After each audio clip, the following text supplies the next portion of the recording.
Muy bien, hermanos, vamos a disponernos en esta mañana para hablar un, un tema que de pronto en nuestra cultura actual no estamos tan familiarizados, y precisamente lo hago para que nos vayamos animando a escudriñar la riqueza que hay en los libros, en la literatura.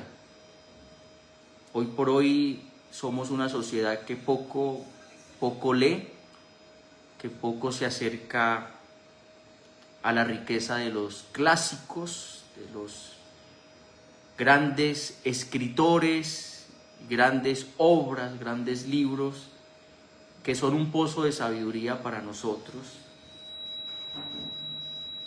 pero también en medio de un siglo XXI que está marcado por el utilitarismo, por producir, pues encontramos personas con otra perspectiva, con otros ideales, con otra mente, que ven la vida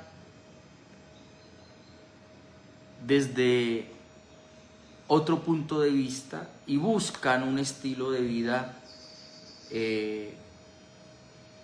desde el descubrimiento de la belleza a través de la historia, del arte, la literatura.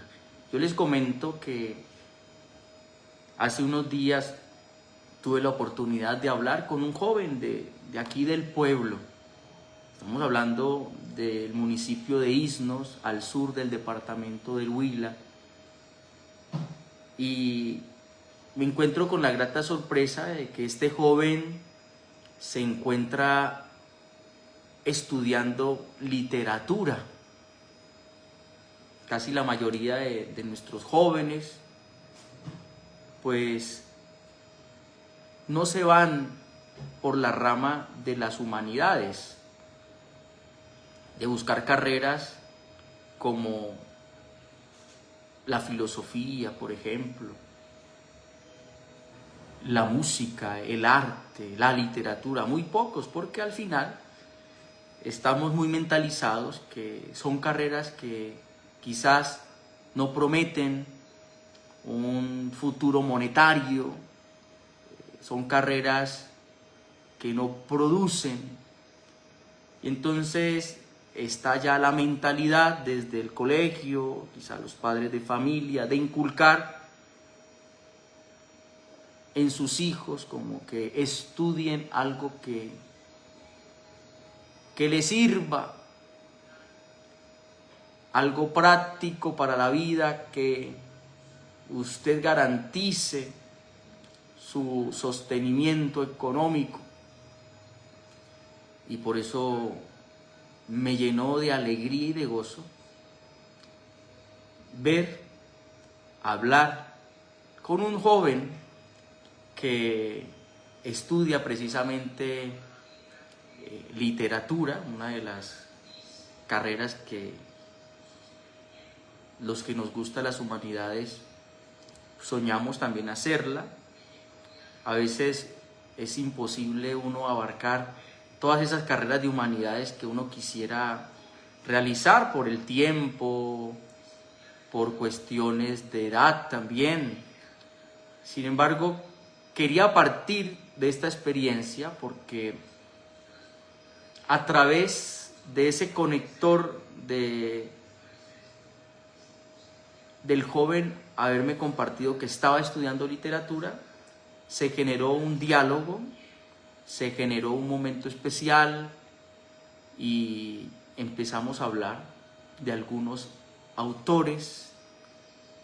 La literatura es un gusto personal que tengo, lo estudio, la estudio a nivel pues ya personal, por gusto, por afición, acercarme a algunos libros clásicos de distintos autores a nivel mundial.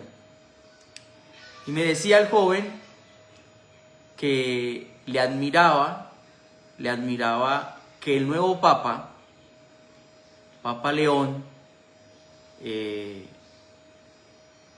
invitaba a que nos acercáramos a un gran escritor ruso, Dostoyevsky,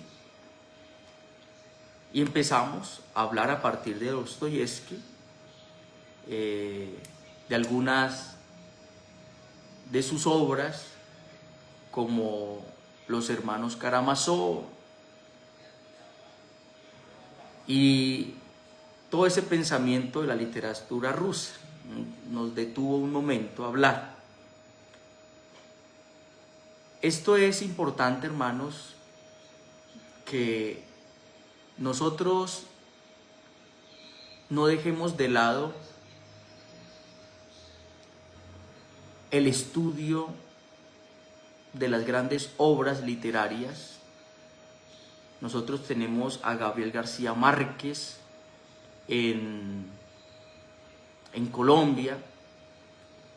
Quizás muchos de nosotros no hemos leído sus obras principales o su gran obra, 100 años de soledad.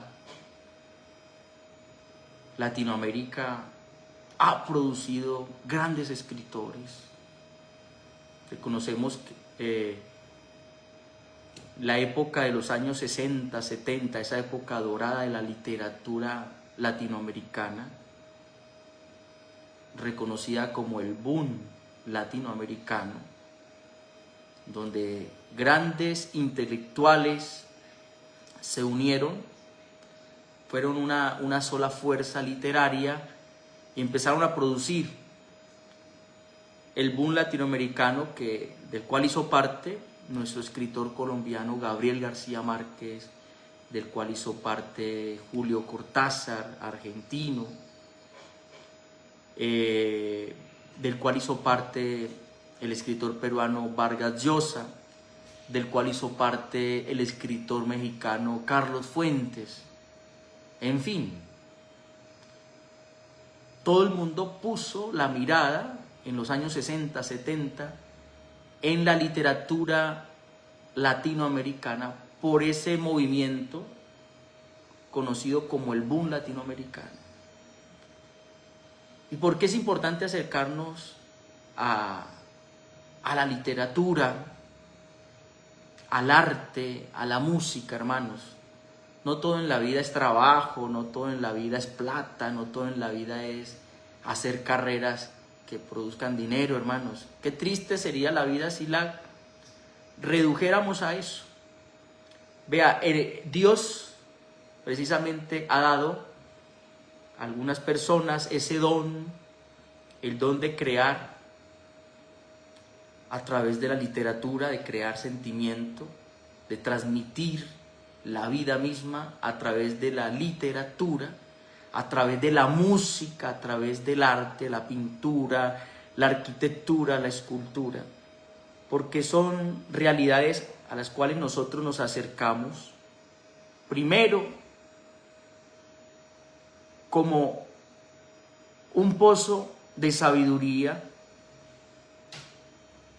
que tocan lo más profundo de nuestro ser, cuando estamos heridos, porque somos personas frágiles, vulnerables. Acudimos a estos artefactos, fruto de la creatividad humana, acudimos al arte, acudimos a la música, acudimos a la literatura, que empiezan a sanar nuestras heridas, por ejemplo. ¿Cuántas heridas no ha sanado la literatura en nosotros? La música en nosotros, el arte en nosotros. Estas tres realidades de las humanidades, ¿a cuántas personas no nos ha salvado la vida y nos ha dado sentido a la vida? Entonces es una invitación, y hoy precisamente les quiero hablar de un escritor francés. Es uno de los máximos exponentes de la literatura francesa, y es Victor Hugo. Victor Hugo es como el Gabriel García Márquez para los franceses, uno de sus grandes escritores. Francia ha producido muy buenos escritores. Víctor Hugo es uno de ellos. Nace en el siglo XIX, 1802, y muere en el 1885. Y Víctor Hugo, pues, es este escritor, poeta, político, dramaturgo, novelista francés. Tiene dentro de sus obras, una de las más conocidas es Los Miserables. Es una obra que uno perfectamente puede invitar a que se acerquen a ella, a que la lean. Y es un escritor católico. Es un escritor católico. Los Miserables, pues, hace alusión a lo que tiene que ver con toda la profundidad de nuestros propios sentimientos. Por lo tanto, nos habla sobre el amor, sobre la compasión, sobre la tristeza, la alegría, la justicia, de todos estos sentimientos profundos del ser humano. Y ahí encontramos una sabiduría importante para nuestro caminar en esta obra Los Miserables. Dice Víctor Hugo respecto a la felicidad, por ejemplo, que es una de las realidades que el ser humano busca. Nosotros escudriñamos distintas realidades en la vida para buscar la felicidad. Y respecto a la felicidad, Víctor Hugo dice lo siguiente en el libro Los Miserables. Nos habla de la felicidad suprema. Dice: la felicidad suprema en la vida es tener la certeza de ser amado, Y continúa la frase diciendo que de ser amado por otra persona, por otro, de ser amado por lo que uno es, o mejor dicho, de ser amado a pesar de lo que uno es.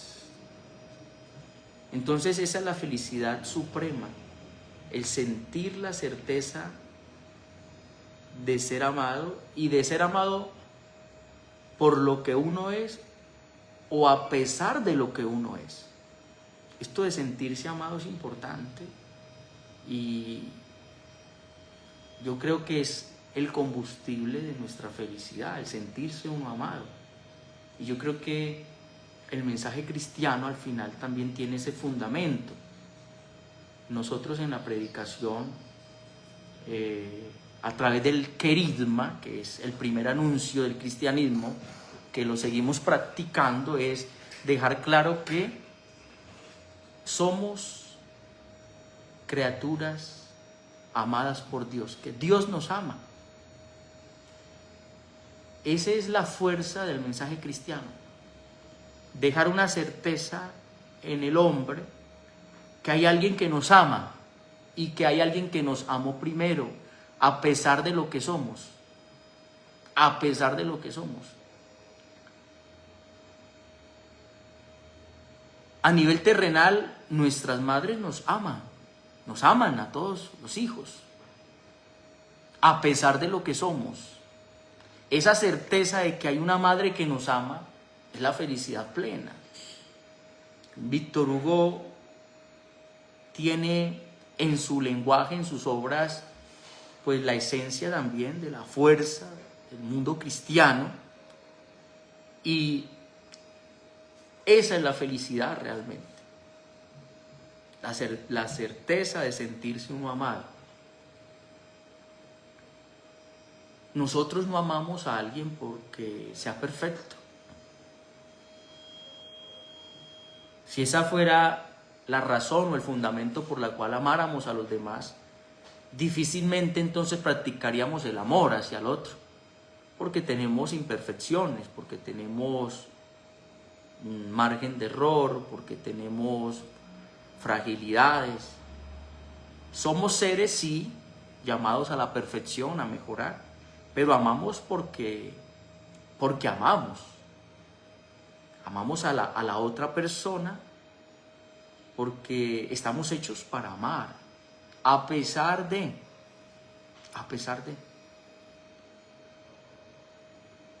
Esa es la gran felicidad del ser humano, la felicidad plena, tener certeza de sentirnos amados.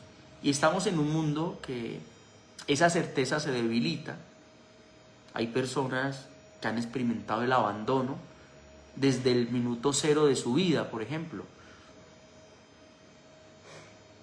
Hay personas que tienen muchas dificultades luego de adultas porque no tienen la certeza de sentirse amados.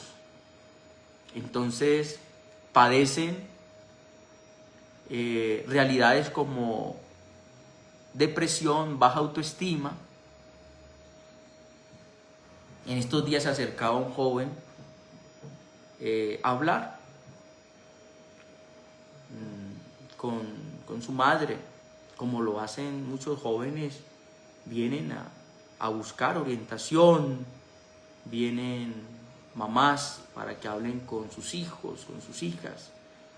Y ahí, en un momento de diálogo, le decía yo al joven, ¿qué personas son importantes para tu vida en este momento? De las que tú sientes que te aman, que te aman. ¿Por qué personas te sientes amado? Y nombraba a unas personas.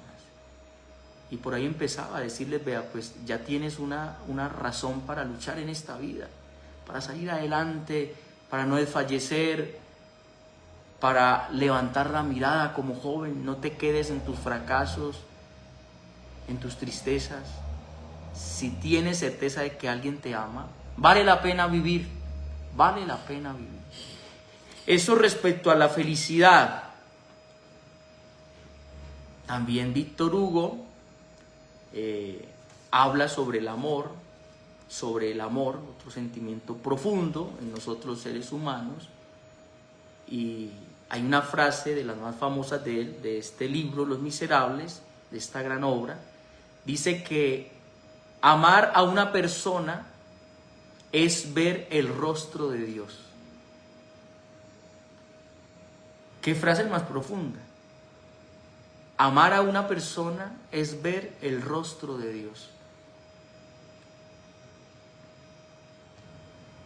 Precisamente es una frase que surge de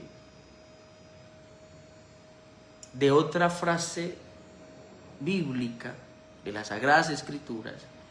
Lo que hagan con uno de mis pequeños lo hacen conmigo, dice Jesús.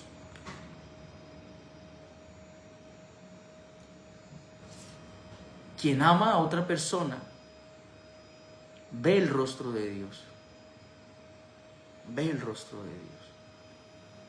Porque Dios es el ser digno de amar.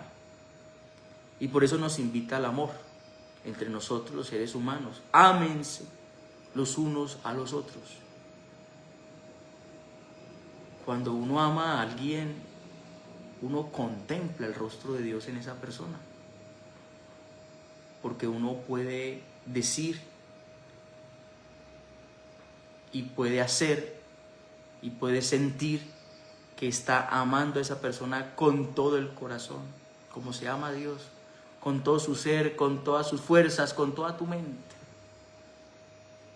Con toda tu mente.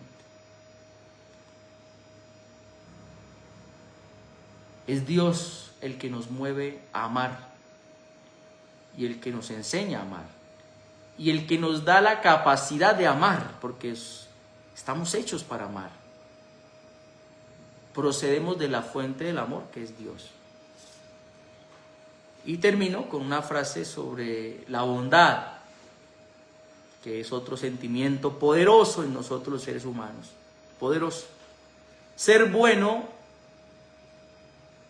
es fácil cuando lo tienes todo. Pero la verdadera bondad radica en ser amable incluso cuando no tienes nada.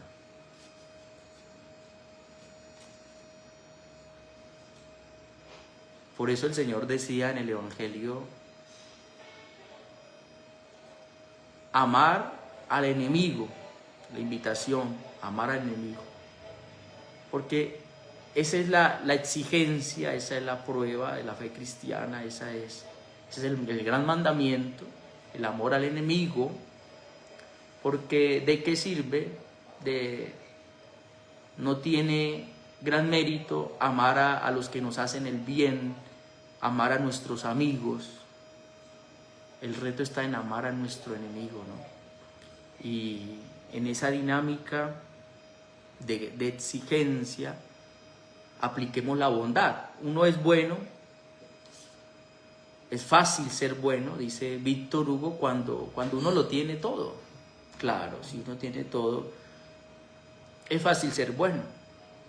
A uno que no le falte nada, si lo tiene uno todo, uno es amable, cariñoso, como lo tengo todo. Dice, pero la verdadera bondad radica en ser amable, bondadoso, incluso cuando no tienes nada. Cuando no tienes nada. Las personas cuando no tienen nada, cuando les falta todo, pierden como el buen genio, pierden la bondad y caen en el resentimiento, caen en el odio y más bien se arman para hacer el mal. Cuando realmente nos falten las cosas, cuando no tenemos nada, ser bueno y amable, ahí radica la virtud de la bondad. La virtud de la bondad. ¿Sí? Hay jóvenes, hay hijos, muchachos que dicen, yo hago tal cosa si me dan un celular, yo hago tal cosa si me compran el reloj, yo cambiaré cuando me compren la moto. O sea que somos buenos cuando nos dan las cosas. Y cuando no las tenemos, ¿por qué no ser bueno? Cuando faltan las cosas, cuando hay carencia de cosas, ¿por qué no puedo ser amable? Bueno, es que esa es la virtud. La verdadera bondad radica en ser buenos, en ser amables, cuando no hayan cosas materiales de por medio, cuando ya no hayan promesas materiales de por medio, cuando haya carencia, necesidad. Allí es donde tiene razón de ser la amabilidad y la bondad. Porque es fácil ser bueno cuando lo tenemos todo. Claro, en la casa nos brindan todo, le damos todo a los hijos y por eso ellos caminan derechito. Y cuando no hay, y cuando yo le digo a mi hijo, mira, pues no puedo dártelo, ¿será que ese hijo va a ser bueno? ¿Va a ser amable? Ahí radica la verdadera bondad. Entonces mire cómo Víctor Hugo nos ayuda, iluminados por algunas frases de su gran obra, Los Miserables, a que repensemos la vida. Y esto también es una motivación para que nos animemos a acercarnos a la literatura, algunas obras, algunos autores, que lo haremos de vez en cuando, porque este es un programa que se ha creado también desde la perspectiva razón y fe, para tener un gran abanico abierto a temas muy amplios, distintos temas, desde la razón y desde la fe. Por eso esta página se ha creado con ese motivo también, para hablar de Dios desde distintas perspectivas. Mire, hoy hemos hablado desde la literatura, a través de un escritor, un autor, un poeta, novelista, Víctor Hugo, autor francés. Y por eso, cada día que podamos acercarnos pues a estas publicaciones, a esta página Razón y Fe con el Padre Robinson, pues vamos a encontrar distintas reflexiones desde diferentes ciencias humanísticas, ¿sí? En este caso desde la literatura, en otro momento desde la psicología, desde la antropología, desde la psiquiatría, y bueno, siempre hay que valernos de las humanidades para potencializar también el mensaje cristiano, que es un humanismo puro, puro y duro. Muy bien, hermanos, Razón y Fe con el Padre Robinson, continuaremos próximamente.